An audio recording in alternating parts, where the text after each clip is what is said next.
सभी को नमस्कार। इस चैनल में आपका स्वागत है।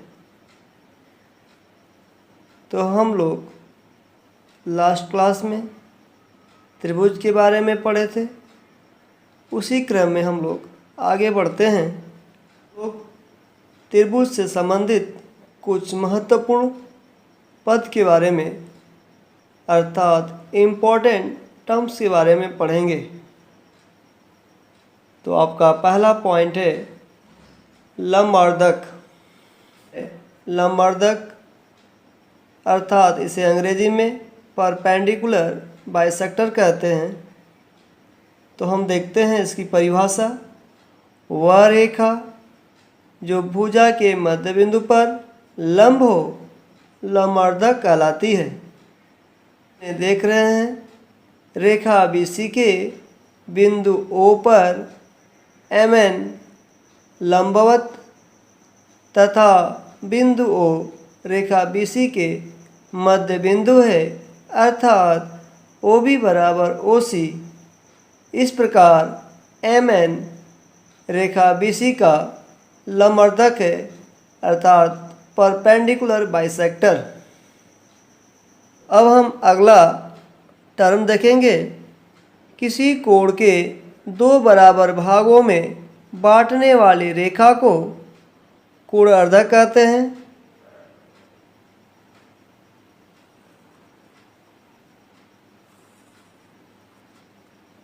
तो ये आपको जो है कोण दिखाई दे रहा है।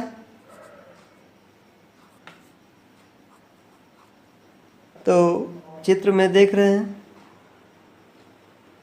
AOB एक कोण है। हम क्या कर रहे हैं, एक रेखा खींच रहे हैं जिसका नाम OC है। इसे बराबर भागों में अर्थात ये भी x और ये भी x, it means angle AOC बराबर एंगल BOC। तो ये कोण आपस में बराबर हैं तो हम इसे कहेंगे कोणार्धक अर्थात एंगल बाइसेक्टर। तो आपको क्लियर हो गया होगा।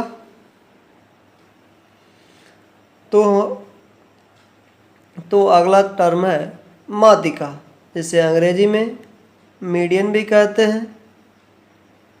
तो त्रिभुज की किसी भुजा के मध्य बिंदु को सम्मुख शीर्ष से मिलाने वाली रेखा माध्यिका कहलाती है। तो हमने यहाँ पे 3 त्रिभुज दिखाए हैं। हम अलग अलग शीर्षों से आपको खींच के दिखाते हैं। जैसे आपका जो है पहले त्रिभुज में भुजा BC का मध्य बिंदु D है और इसके सम्मुख जो है शीर्ष A है। अगर हम A को D से मिला दें तो ये आपकी माध्यिका है। इसी प्रकार दूसरे त्रिभुज में यदि दूसरे त्रिभुज में AC का मध्य बिंदु E है, अगर हम B को जो है E से मिला दें तो ये आपकी माध्यिका कहलाएगी। और यदि AB का मध्य बिंदु F है तो इसके सम्मुख जो है शीर्ष C होगा। अगर हम F को जो है C से मिला दें तो ये आपकी माध्यिका कहलाएगी अर्थात इसे हम मीडियन कहेंगे। और एक त्रिभुज में हम 3 माध्यिकाएं खींच सकते हैं। अगला टर्म है शीर्ष लंब, जिसे अंग्रेजी में एल्टीट्यूड कहते हैं। इसकी परिभाषा त्रिभुज के किसी शीर्ष से सम्मुख भुजा पर खींचा गया लंब शीर्ष लंब कहलाता है। जैसे पहले त्रिभुज में ABC है। अगर हम शीर्ष A से अगर हम देखें शीर्ष ए से इसकी सम्मुख भुजा जो है आपका BC है। अगर हम यहाँ से ए से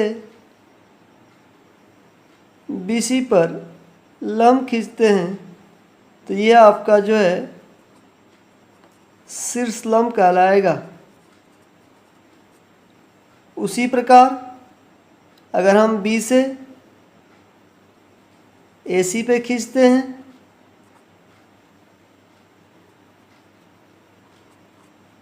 तो आपका BE जो है AC पर लंब है, तो हम कहेंगे BE भी आपका शीर्ष लंब है। उसी प्रकार हम त्रिभुज ABC में अगर हम C से जो है इसके सम्मुख भुजा AB पर अगर हम लंब खींचते हैं तो ये आपका जो है शीर्ष लंब कहलाएगा। तो हम एक त्रिभुज में अधिकतम 3 शीर्ष लंब खींच सकते हैं, अर्थात शीर्ष लंबों की संख्या 3 होगी।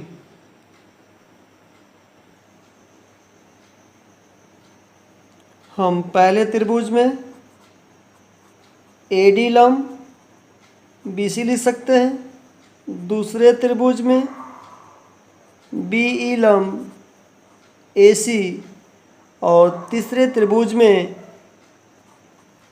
CF लंब AB है।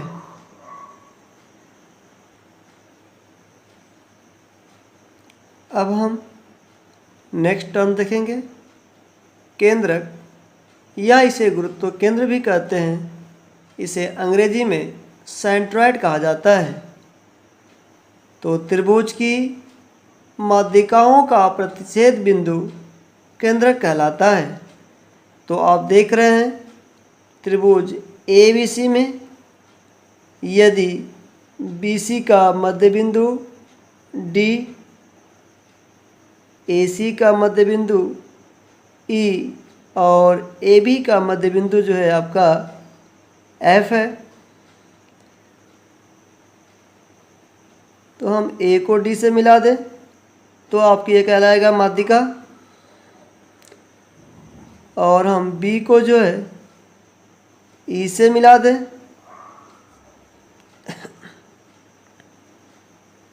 और तो यहाँ आपकी 3 माध्यिकाएं AD, BE व CF यह क्रमशः बिंदु G पर कट करते हैं, अर्थात यह तीनों रेखाएं एक ही बिंदु पर प्रतिच्छेद करते हैं। तो इस बिंदु को अर्थात इस प्रतिच्छेदन बिंदु को ही केंद्रक कहते हैं। त्रिभुज की माध्यिकाएं दो समन्वय 1 के अनुपात में विभाजित करती है, अर्थात AG/GD। तो हम AG समन्वय GD बराबर 2 समन्वय 1, इसी प्रकार BG समन्वय GE बराबर 2 समन्वय 1 और CG समन्वय GF बराबर 2 समन्वय 1। त्रिभुज के केंद्रक माध्यिकाओं को 2 समन्वय 1 के अनुपात में विभाजित करती है।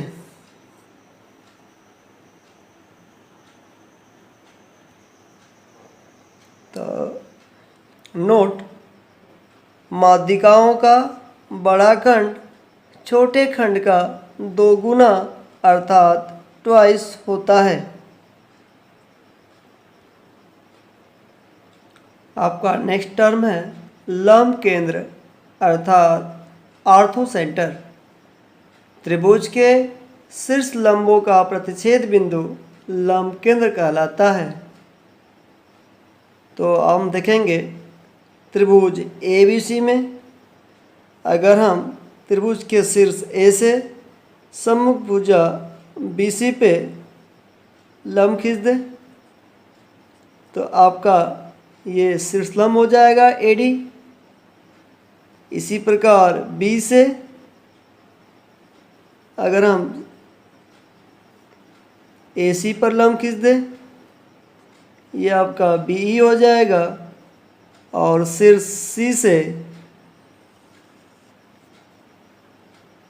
बिंदु F पर लंब खींचे तो ये तीनों शीर्षलंब एक ही बिंदु पर प्रतिच्छेद करते हैं, अर्थात इनका प्रतिच्छेदन बिंदु ही लंब केंद्र कहलाता है, अर्थात O लंब केंद्र है। नेक्स्ट टर्म परिकेंद्र, इसे अंग्रेजी में सर्कमसेंटर कहते हैं। तो त्रिभुज की भुजाओं के लंब अर्धकों का प्रतिच्छेद बिंदु परिकेंद्र कहलाता है। तो आप देखिए चित्र के माध्यम से, चित्र जो है आपका ABC, तो BC का लंब अर्धक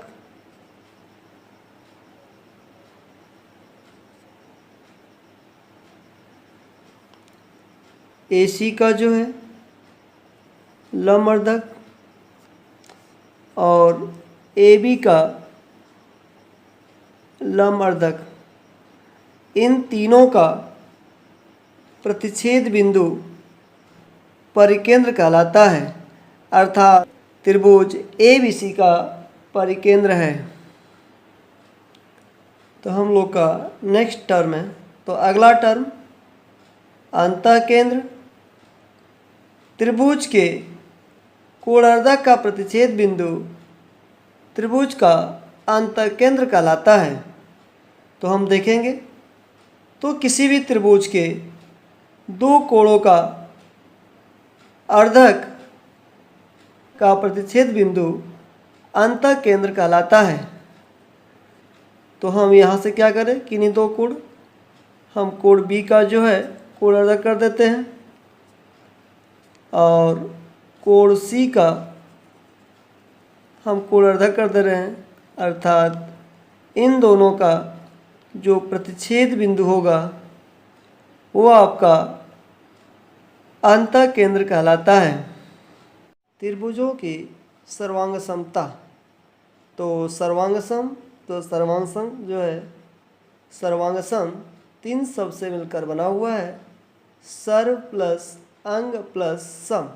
सर्व का अर्थ सभी, अंग का अर्थ भाग या पार्ट्स, और सम का मतलब समान, अर्थात सभी भाग समान होते हैं, सर्वांग सम कहलाते हैं। या तो फिर हम यह कहें कि एक वस्तु को दूसरे वस्तु पर रखने पर, एक वस्तु को दूसरे वस्तु के ऊपर रखने पर उसे पूरा पूरा ढक दे तो वह सर्वांग सम कहलाता है। इसका चिन्ह जो है आपका ये होता है सर्वांग सम का। त्रिभुज की सर्वांग समता अर्थात कॉन्ग्रुएंसी फॉर ट्रायंगल। तो हम देखते हैं इस टर्म है त्रिभुज, तो त्रिभुज की सर्वांग समता कॉन्ग्रुएंसी फॉर ट्रायंगल। तो हम देखते हैं कि सर्वांग समता क्या होता है। यदि एक त्रिभुज को दूसरे त्रिभुज के ऊपर, यदि एक त्रिभुज को दूसरे त्रिभुज के ऊपर रख दिया जाए और वह उसे पूरा पूरा ढक दे तो वह त्रिभुज सर्वांग सम कहलाता है। तो हम यहाँ देखेंगे त्रिभुज की सर्वांग समता होने की चार दशाएं होती हैं। हम देखते हैं पहला, तो पहला आपका होता है SSS, अर्थात इसे साइड साइड साइड या भुजा भुजा भुजा सर्वांग समता भी कहते हैं। तो हम देखते हैं चित्र के माध्यम से, यहाँ पे आपका दो त्रिभुज है, एक का नाम ABC और दूसरे त्रिभुज का नाम PQR है। यदि ए बी बराबर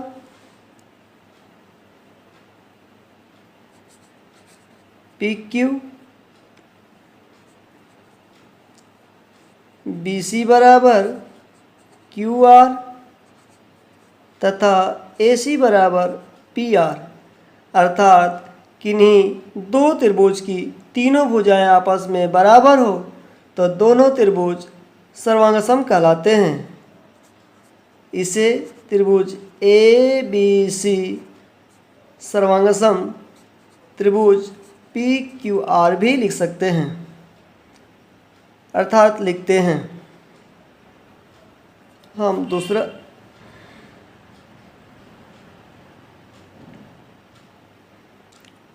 दूसरा देखेंगे, साइड एंगल साइड, अर्थात भुजा कोण भुजा।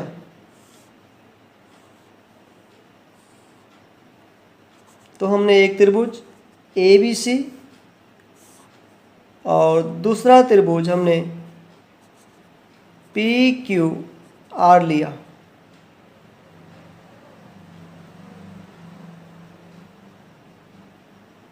तो यदि ए बी जो है पी क्यू के बराबर और कोण ए बी सी कोण पी क्यू आर के बराबर हो तथा बी सी जो है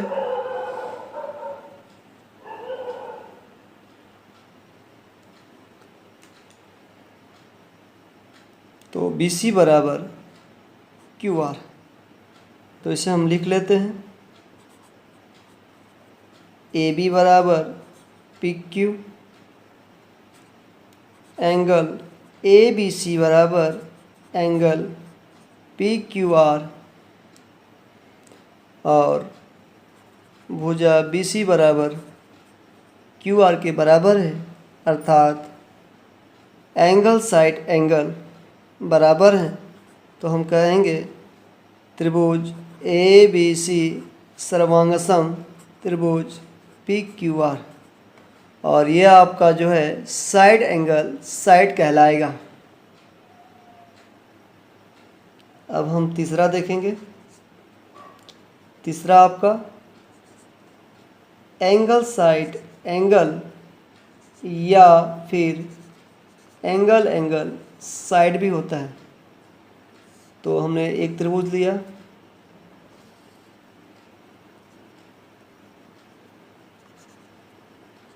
ए बी सी, और दूसरा त्रिभुज हमने लिया पी क्यू आर। तो एंगल साइड एंगल, तो आप देख रहे हैं यहाँ पे एंगल साइड एंगल, तो angle A B C equal to angle P Q R और भुजा बी सी बराबर भुजा क्यू आर और angle A C B equal to angle P R Q. तो आप देख रहे हैं, इसको हम लिख लेते हैं। ए बी सी बराबर पी क्यू आर और दूसरा है बी सी बराबर क्यू आर और ए सी बी बराबर एंगल पी आर क्यू। तो दो कोण एक भुजा है, तो हम कहेंगे त्रिभुज ए बी सी सर्वांगसम त्रिभुज पी क्यू आर। और दूसरा हमने इसी का पार्ट लिखे हैं। अगर एंगल साइड एंगल नहीं मिलता है तो हम एंगल एंगल साइड को भी देख सकते हैं। हम क्या करें, इसके लिए अलग से हम दो त्रिभुज ड्रॉ करते हैं। एक आपका ए बी सी है और दूसरा आपका पी क्यू आर है। तो हम क्या करें, पहले दो एंगल को चूज कर लेते हैं, सिलेक्ट कर लेते हैं। हम दो एंगल को चुन लेते हैं। Angle A B C equal to angle P Q R और दूसरा एंगल ए सी बी और पी आर क्यू को हम सेलेक्ट कर लेते हैं और एक साइड चाहिए तो हम ए सी बराबर पी आर दिखा दें। तो हम इस तरह से भी हम सर्वांग सम दिखाएंगे और ये आपका कहलाएगा एंगल साइड, और ये आपका जो है एंगल साइड एंगल। और हम लोग देखेंगे चौथा RHS अर्थात राइट हाइपोटेनस साइड, अर्थात समकोण कर्ण और एक भुजा।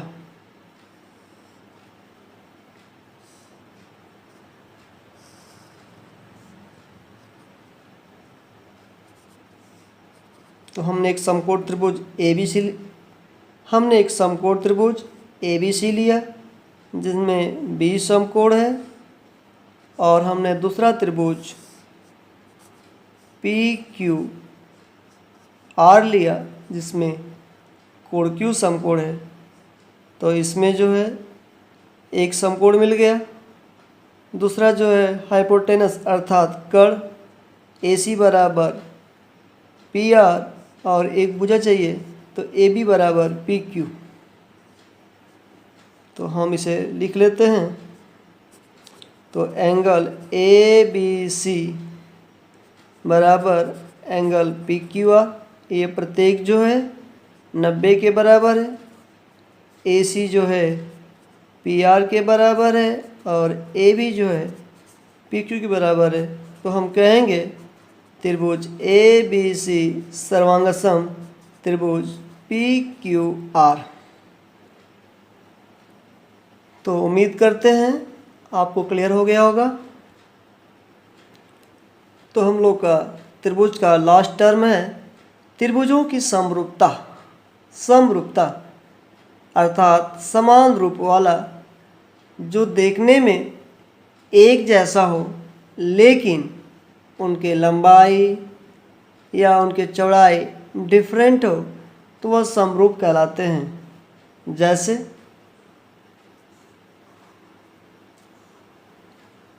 ये आपका एक वर्ग है,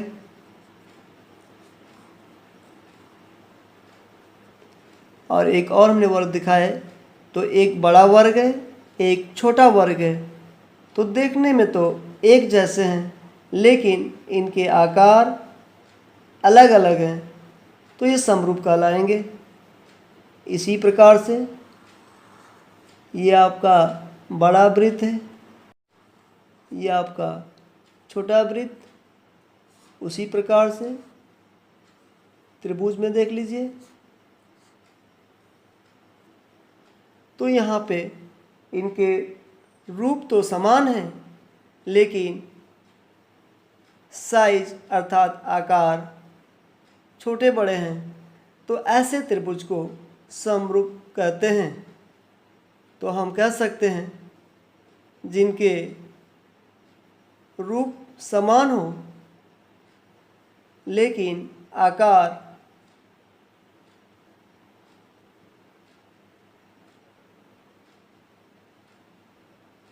तो ऐसे त्रिभुज जिनके संरचना अर्थात उनके स्वरूप सेम हो लेकिन आकार भिन्न हो तो समरूप कहलाते हैं। तो हम देखेंगे त्रिभुजों की समरूपता। तो समरूप होने के लिए क्या कंडीशन होनी चाहिए?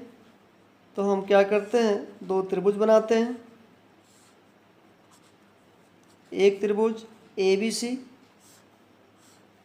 और दूसरा त्रिभुज जो है PQR है। तो त्रिभुज ABC समरूप त्रिभुज PQR। तो त्रिभुज ABC त्रिभुज PQR के समरूप कहलाते हैं यदि पहला पॉइंट इनके संगत कोण बराबर हो। अर्थात कोण ए बराबर कोण पी, कोण बी बराबर कोण क्यू और कोण सी बराबर कोण आर। दूसरा,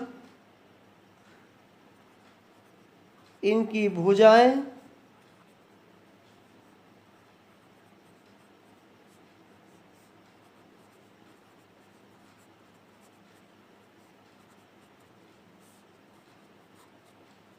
भुजाएं समानुपाती हो,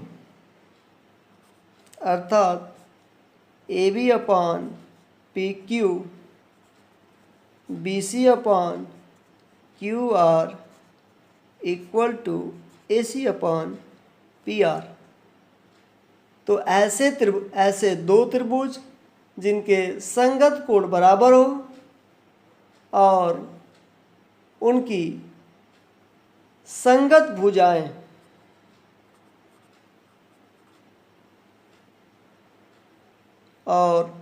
भुजाएं समानुपाती हों तो दोनों त्रिभुज समरूप कहलाते हैं।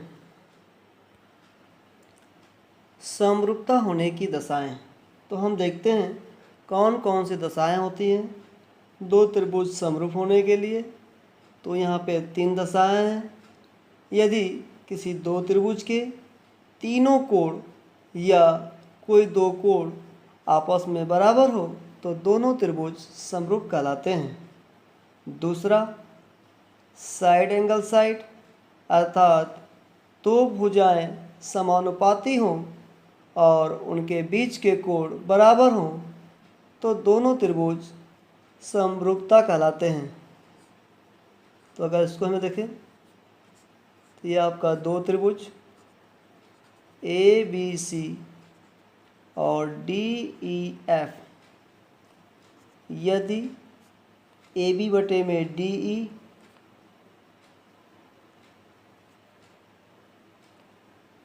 और बी सी बटे में ई एफ, साथ ही आपका जो है कोण बी कोण ई के बराबर है तो दोनों त्रिभुज समरूप कहलाएंगे। तीसरा, साइड साइड समरूपता से, अर्थात दोनों त्रिभुज के तीनों भुजाएं समानुपाती हों तो समरूप कहलाते हैं। आपका पहला है, तो दो समरूप त्रिभुजों के परिमाप संगत भुजाओं के समानुपाती होते हैं।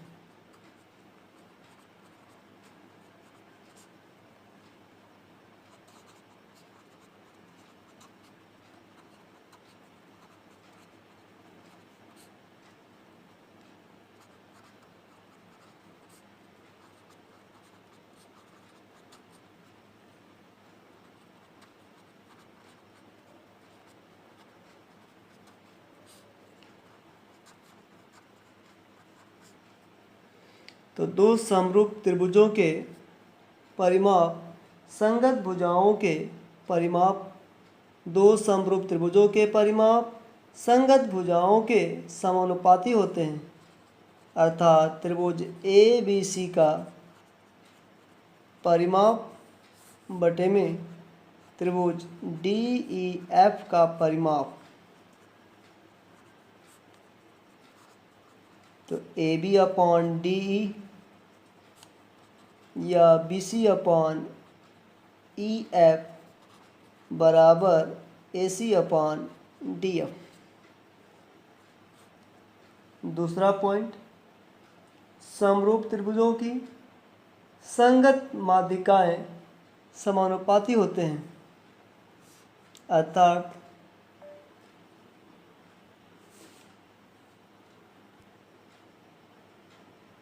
तो दूसरा पॉइंट है, तो चित्र में त्रिभुज ए बी सी व डी ई एफ समरूप है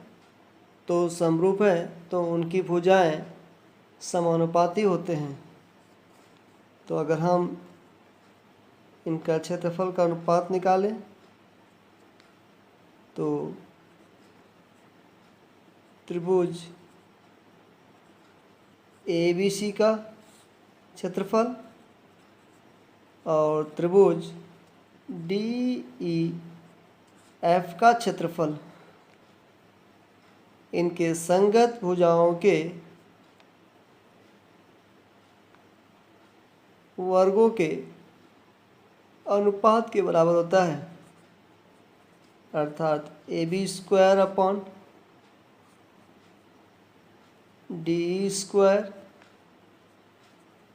B C square upon E F square A C square upon D F square, और साथ ही इनकी माध्यिकाओं के तो ए एम का स्क्वायर बटे में डी एन का स्क्वायर होता है। अब अगला पॉइंट देखेंगे, थेल्स का प्रमेय। त्रिभुज ए बी सी में तो यदि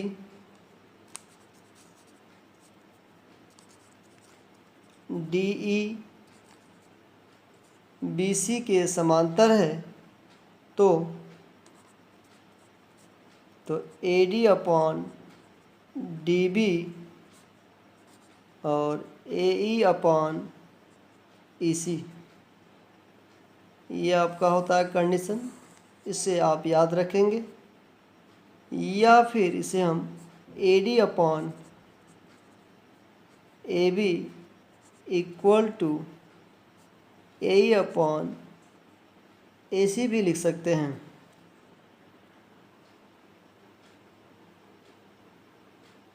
अगला हम देखेंगे मध्य बिंदु प्रमेय।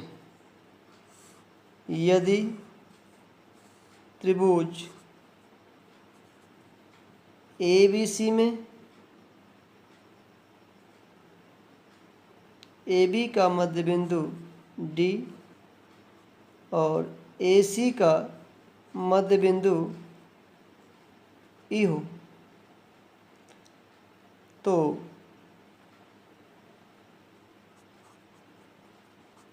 डी ई समानांतर बी सी व डी बराबर 1/2 बी सी।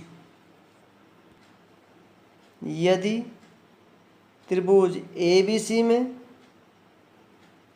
कोण ए का अर्धक ए डी हो तो ए डी कोण ए का अर्धक है तो A B upon A C equal to B D upon D सी।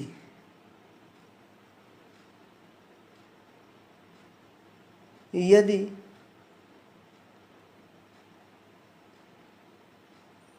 कि आपको क्लियर हो गया होगा तो please my video subscribe, like and share. Thank you.